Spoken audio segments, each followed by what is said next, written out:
So anyway, what am I going to talk about? I'm going to talk about heritage-sensitive intellectual property and marketing in brackets, because I'm not really going to talk about marketing, strategies for intangible cultural heritage.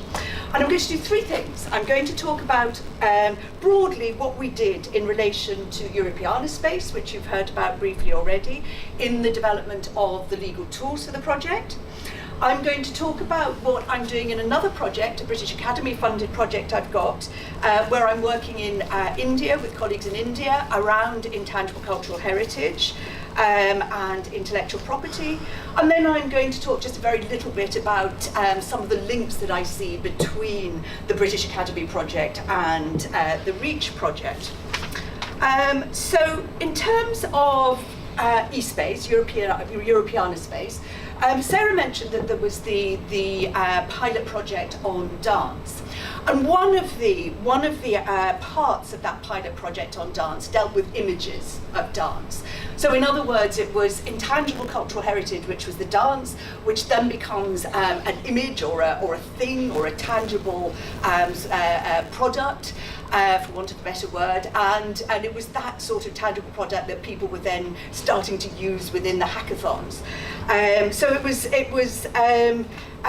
reuse of images, some of which at least were from Europeana, and as part of the eSpace project, we developed a whole series of intellectual property tools for use by the participants of the project, not only in the dance pilot, but also throughout the other pilots as well. What the idea was to think about where intellectual property subsisted in the tangible representations of intangible cultural heritage. So the images, for instance, sort of where did the intellectual property lie? And somebody always claims copyright in it, whether it's a valid claim or not, somebody always claims copyright.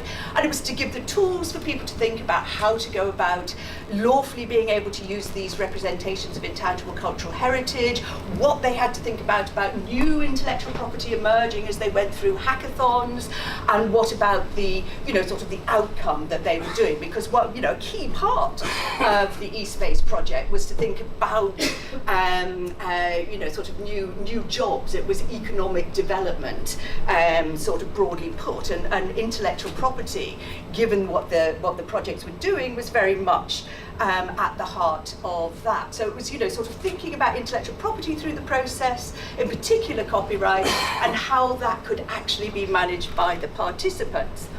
And so I had occasion, of course, to go and look at the eSpace website, and it's such a lovely website, Antonella, well done, it's a beautiful website. And I just thought, you can't see this, can you? I can't see this, let alone you seeing this. But I just reminded myself when I went to look at the website, well, we actually did an awful lot of work and developed an awful lot of tools for this project. So, we have things there like, Creative Commons, a guide to proper attribution.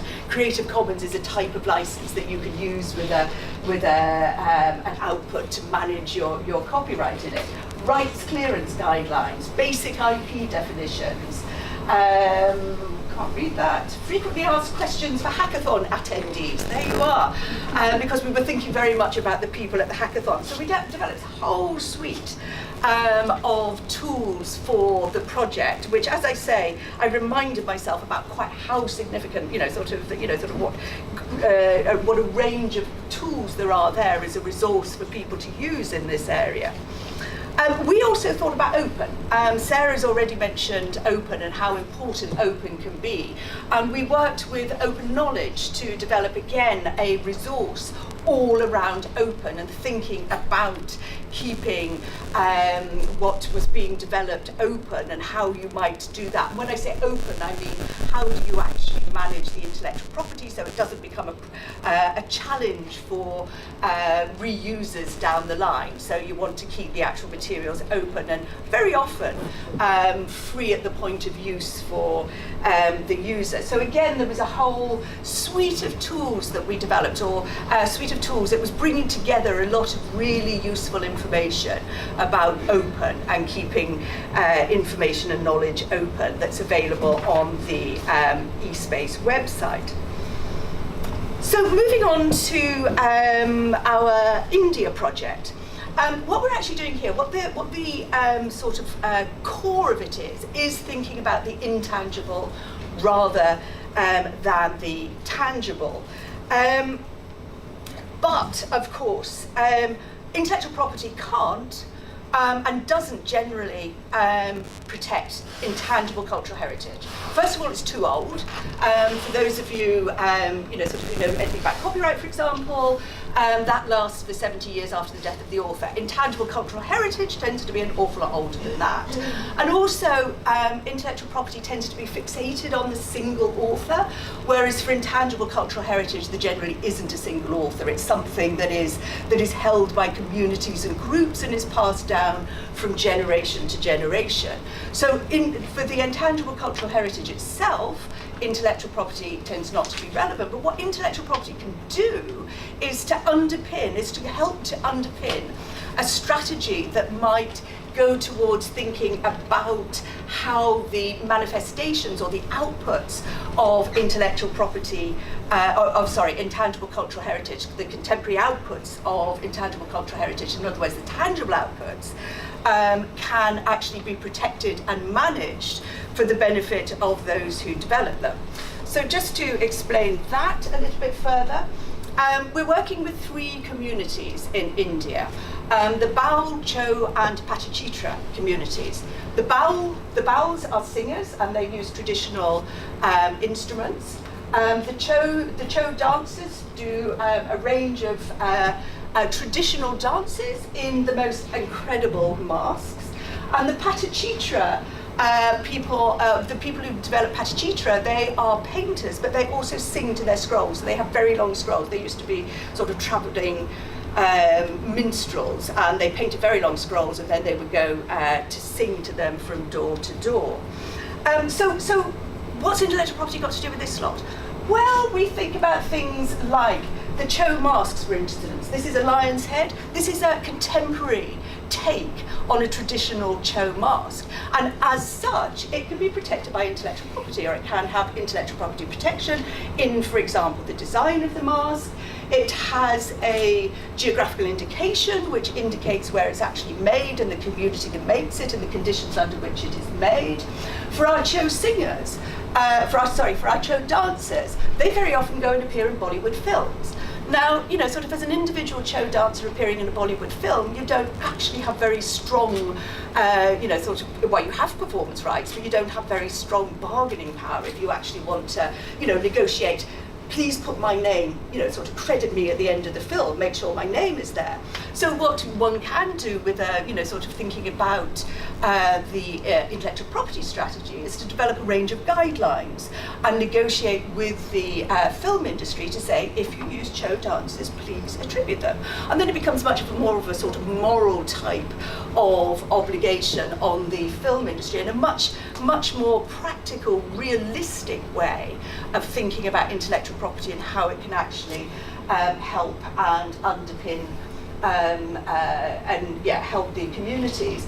For the Patachitra community, they have the most amazing contemporary take on their scrolls.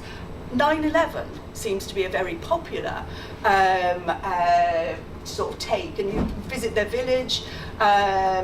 I was going to say in Perulia, but I shan't. And you visit their village and you see lots of them. You see very traditional types of scrolls, but you also see, sort of contemporary takes on the events of 9/11, for example. I have one at my desk if anybody wants to see. I should have brought my little things with me, shouldn't I, to be able to show you.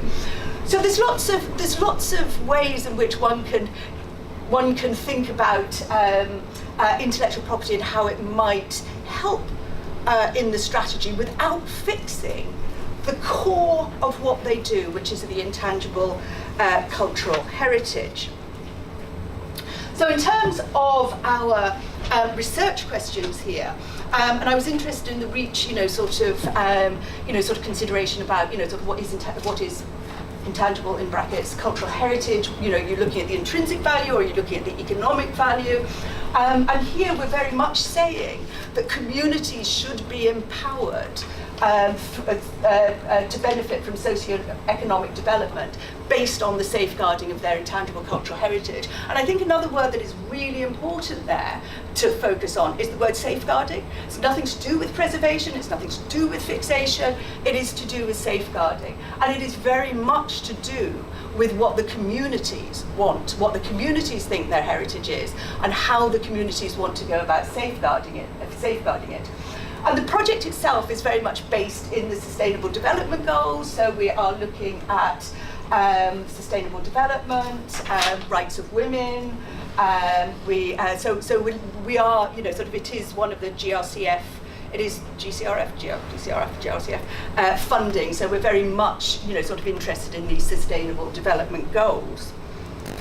Okay, so it's also absolutely focused on interdisciplinarity and co-creation, because we have a fantastic interdisciplinary team where we've got law, heritage, marketing, cultural economics and culture and development coming together with the communities to think about their intangible cultural heritage and how we can assist them in what they do. We are also have at the heart of this participatory co-creation methods. So we are working with the communities using methods such as forum theatre, such as digital storytelling, such as walking photo stories. The communities also show their wares at fairs, and we also do the more traditional literature reviews and desk-based research. Issues arising already, and we're not that far into our project. Authenticity. I love the fact that, Sarah, you mentioned authenticity. Authenticity is something that we're considering at the moment from law, from marketing, from cultural economics, and from the perspective of the communities. What does authenticity mean when what the communities are doing is developing contemporary representations of their intangible cultural heritage, and whose authenticity are we actually talking about? We also have questions around over-commercialization or commercialization, appropriation, and interdisciplinary understandings for anybody who's ever worked in an interdisciplinary environment, and the real challenges of communication with the communities. They don't speak English, many are illiterate. We have to go through layers and layers and layers of ways, and forum theatre actually is one of the ways that we use to break down these barriers with the communities. But I think some of the issues that arise for REACH really do, sort of resonate with what we're doing. A tool for integration, economic and intrinsic value. I mentioned that. Localism and pan-nationalism. These are issues that come in for us as well. Participatory approaches and innovation processes. These are all important when thinking about with the communities about what to do with their heritage. And just looking at the REACH website, I picked up just a couple of images from the website, and I thought, yes, these are, sort of very similar to some of the things that we are thinking about. So, sort of there are singing instruments, there might be recordings, contemporary the recordings, you can get intellectual property in the recordings. You might also have contemporary renditions of the actual traditional songs, and so on.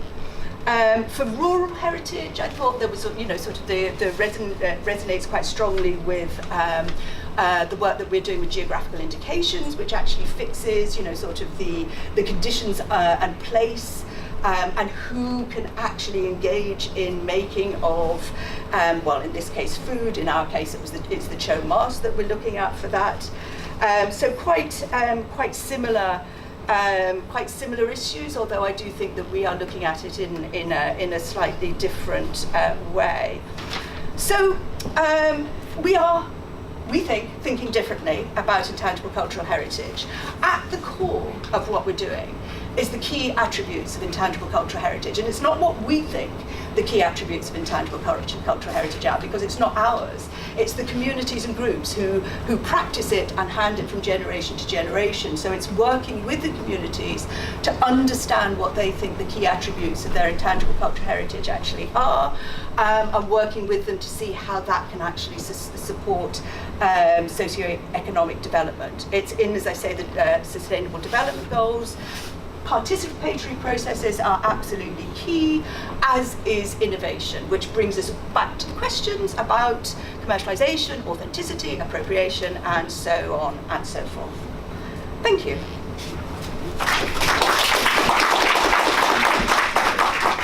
This is an example of, being blinded by the light, this is an example of 9/11. Generally the scrolls are much longer. I couldn't fit it in my suitcase. You know, the scrolls go on forever. They go all the way to the back of the room.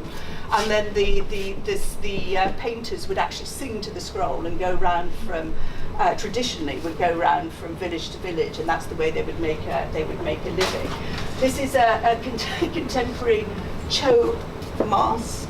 Obviously, it's a bit small. The ones that they actually wear when they dance are absolutely enormous. But anyway, do have a look, and that's a very traditional Participatory scroll, and it's all to do with a fish being eaten. And like, sorry, I can't for the life of me remember what the story was, but anyway, so do have a look. Very much for 3 fascinating, introductions actually in the work you're doing. I'm interested in, I think it's for all of you, I'm interested in this question of intellectual property rights in terms of actually doing these collections online. And so to what respect, if you, for example, do these collections, how are you, let's say, limited by the contents that's there already, and that's already in the open, or a Creative Commons, or are you also able to introduce your own content, or what would happen if you actually take something that is not approved and then copyright issues are coming up? So to what respect am I really actually, if you say, if I'm doing a collection or an exhibition, in what respect am I the author, or is it not about this? So what kind of creative tools do I have beyond the stuff that's already there? That's definitely, you need to go and look at the tools on eSpace. That will get towards the responding to your questions. In terms of sort of what copyright exists and what you take, that entirely depends on the collection, and often it depends not just on the collection but the individual piece that you're looking at. So if you look at sort of images in Europeana, for instance, I mean they're all different, I have to say, in terms of their copyright sort of statements. Some of them you can use sort of without any restrictions at all. Other ones you can only have a look at and can't use. So it's just a whole sort of a whole range of things. I mean, it trips up the unwary, unfortunately, but it sort of, so it can be a bit challenging. Was there a bit more? It's just like, for example, this prominent example, if I would use an image of Marina Abramovic, who's very keen to protect her intellectual property rights, so I actually couldn't put her in my collection. I could just cross-reference or something like this, like an artist who's still alive and really keen on, don't use my stuff. I mean, you can cross-reference and put a footnote. I wouldn't cross-reference and I wouldn't cross-reference and copy, but I would certainly cross-reference and put a footnote or something like that to where the reader can go and have a look at it. Yeah. Oh, the question, maybe also a question about a suggestion. For Maria's talk, maybe you said it, but maybe it was missed a bit. A lot of the tools that N2A are building and we are building are actually part of the bigger Europeana community. And so the Mint and the WIT tool and the big exhibition tool are all available there. And where possible, we will connect to the APIs to make sure that some of the content is automatically labeled or credited or filtered. So I'm pretty sure you have some filters there that allow you to only use the CC0 or the other licenses. Or we have made tools also before, and I think you're doing the same thing, that automatically when you build something, a credit page is being generated, so authors get credited. It's not a perfect system, but within the European framework there is work done and work being done. So that's might be a bit helpful, because most of the tools you've shown are part of the Europeana work set. And as you can see that when you try to reuse the intangible cultural heritage, sometimes it's really difficult to know the borderline between the inappropriate use and appropriate use. And for example, in China, we have 55 ethnic minority groups and 1 Han majority group. And because of the urbanization and also the education spread to the mainland China, many ethnic group members, especially the young generations, they have more opportunities to be in the urban cities and be educated, and well, at the same time, they are influenced by the contemporary culture and also the Han majority culture. And in this case, some of the younger generations, during their transmission of their own cultural heritage, they probably, I don't know, is it consciously or unconsciously, just adding some new themes, new elements in their music, dance, or whatever, those their own culture. And some of them, they call this as reinterpretation, because after all, the intangible cultural heritage is some kind of your cultural experience, but also respond to the